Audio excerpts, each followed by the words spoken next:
Let's catch up now to finish our sort of coverage of the talks that were taking place today between Keir Starmer and Donald Trump with Simon Marks, LBC's Washington correspondent. Simon, the papers over here are pretty gushing about the visit, saying Keir Starmer did about just sort of as well as he could have. What's your reading of it?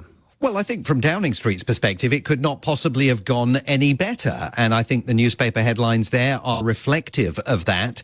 Sir Keir Starmer was completely on message throughout, clearly was determined to flatter his host at every possible turn, including, even making casual references to the incredible, unprecedented, historic opportunity presented by the King's invitation to Donald Trump to make a second state visit to the UK. I mean, he mentioned the bust of Churchill. He kept using the word deal, which, of course, is one of Donald Trump's favourite words. So I think he'd been studying the Trump lexicon, and not only in their face-to-face... He kept saying tremendous as well. Tremendous. And he didn't only do that, by the way, in the actual events at the White House. He's given a subsequent interview to Fox News, Donald Trump's favourite television network, clearly aware that he was trying to reach an audience of one. And again, he's talking about what an incredible achievement by President Trump peace in Ukraine will be. So look, I think he won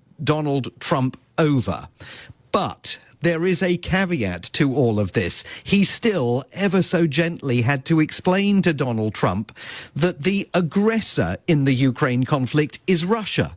And it is not Russia that should be punished by any kind of peace agreement that is struck.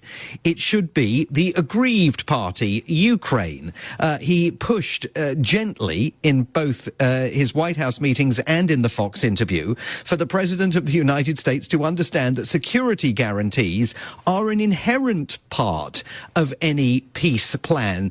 President Trump keeps saying he wants to negotiate the peace first, then we'll worry about security guarantees. But Ukraine argues you can't have one without the other. The security guarantees that make sure Russia isn't going to keep bombarding their territory or come back for another bite of it are absolutely inherent to the peace process. So I think that, despite that situation of bonhomie in the White House, there is still a very complicated gulf for these two countries to try and bridge in the days and weeks ahead. And that's before we get to the minerals deal. Zelensky will be here tomorrow. I mean, follow that, Volodymyr Zelensky. He's going to have to try and do that in a few hours' time at the White House.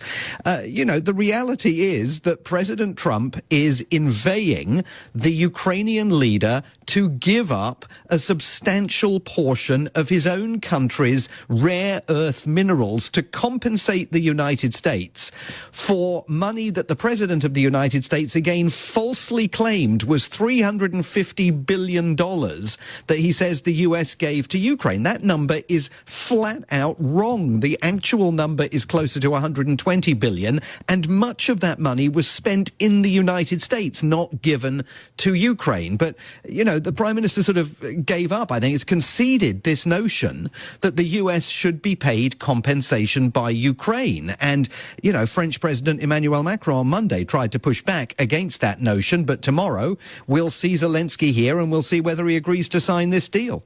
Simon, thank you as ever. Simon Marks, LBC's Washington correspondent.